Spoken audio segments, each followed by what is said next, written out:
Webale kubanga weekuumidde ku Babi Television Uganda yonna gy'osinzira okubanga otugoberera nga kusa n'okutulaba.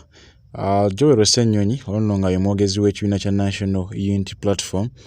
Olunaku olwaleero abaddeko mu kuziika mu kitundu ekimu era eno gy'asinziiridde n'alabula abo bonna abamutiisatiisa okwagala okumutta tyalekeraawo okunoonyereza ku nsonga ezitamukwatako nga kw'ossa n'okwanika obulyake n'obubbi w'ensimbi z'omuwi w'omusolo ze bakozesaamu ebintu ebyabwe ne balema okuwa services oba okufa ku bannayuganda essente zino ne bazikozesaamu ebyabwe bye baagala.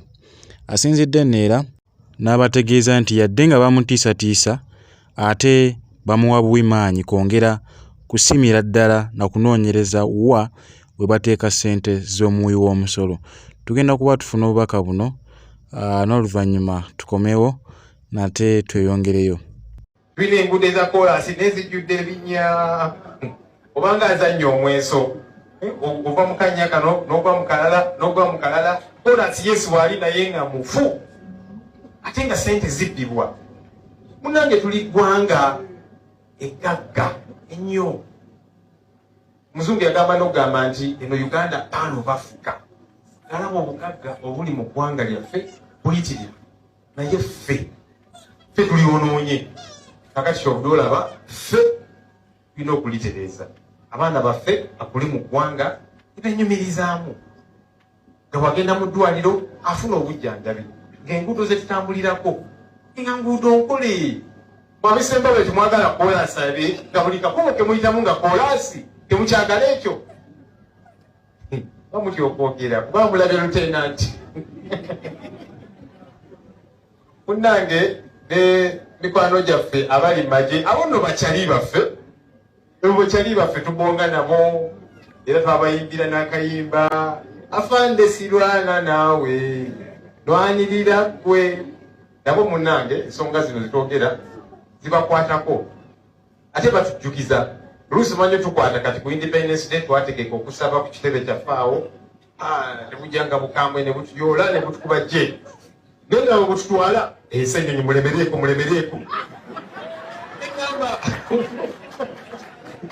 akuteggeeke sirinnya na wansi naye nga mulemereeko kubanga nabo munnange bali bubi. Mulaba zibalakiseeyo gye babeera basula bubi balya bubi abaana baabwe tebasoma. Kati nze mu constituency yange nina balakisi ezo bbiri. Emu Naguru headquarters ya police ina polling stations empitirivu. Waliwo n'endala Wembule erimu n'abasirikale naye buli polling station ate nga zaali mpitirivu. Nze n'Oweekitiibwa Kyagulanyi twawangula 80 ku buli 100 80% nga balonda basirikale. Kale ekikulaga nti munendawo bakoowu baagala nkyukakyuka. Ge mazima. So bino bye tubeerako ebeera siriasi ate munnange tugenda kulemerako. Tulina abatukangakanga eyo. Ssennyonyi weyita ki? Tunoonyerezaako. Biki. Ffe abasoose okubba ssente ojja kulaba. Tetukkiriza tukangakanga kubanga munnange ffe twatalaafuya. Kakati omubbi bw'alowooza nti ajja kunkangakanga. Ate kakati abantu anyongera na busungu nja kwongera okusimira ddala okuggyayo ebikyamu ebyo. Tujja kulemerako. Era tusaba nga tutambulira awo wamu nga tugamba ekikyamu kibeera kikyamu.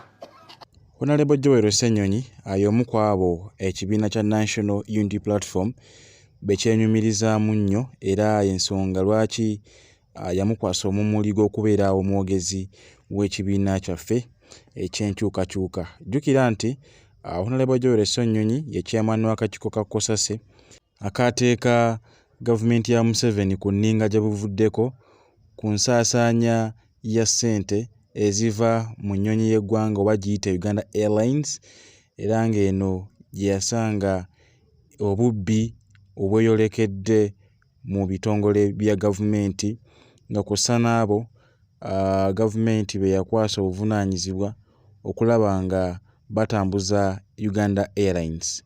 Ekyennaku nti ate bye yavumbula byali bingi nnyo omweyolekera obubbi bw'essente zino ezaali ziva ku nnyonyi ya Uganda Airlines era nga n'abali baziddukanya ng'oba oli awo tebalina bisaanyizo bimala okulaba nga batambuza emirimu gino. Honorable Joel Ssennyonyi okujjukizako ebiseera bye baali bagalana kumutta, oba oli awo yali asimbidde ddala omukono ogw'ekyuma okulaba ng'avumbula abo bonna ababbi abeekukumye emabega wa Uganda Airlines. Era bingi bye yavumbula newankubadde nga alipoota zaaziŋŋama era zaatuulibwako, ezimu zaawambibwa nga kw'ossa n'obulamu bwa Joel Ssennyonyi okutiisibwatiisibwa n'okuteekebwa mu matigga olw'ensonga nti yali abaanise ekyenkanidde awo. So kati omubaka ono tulina omuba nga tumuteeka mu ssaala. Mulaba nti Museveni amwegezaamu nnyo okubanga amuwamba nga bw'abagambye nti ng'ennaku z'omwezi 9 Ogwekumi yawambibwa ne David Lewis Rubongoya. So kati obulamu bwabwe buli mu matigga, yadde nga bo bagamba nti basalawo okulaba nga bafiiririra eggwanga lyattu Uganda, naye ate tubeetaaga naddala mu Uganda empya nga tumaze okufuna obuyinza bwaffe. Anyway, that has been all for now. Tugenda kuba tukoma wano ndowooza tusisinkane mu vidiyo yaffe eddako.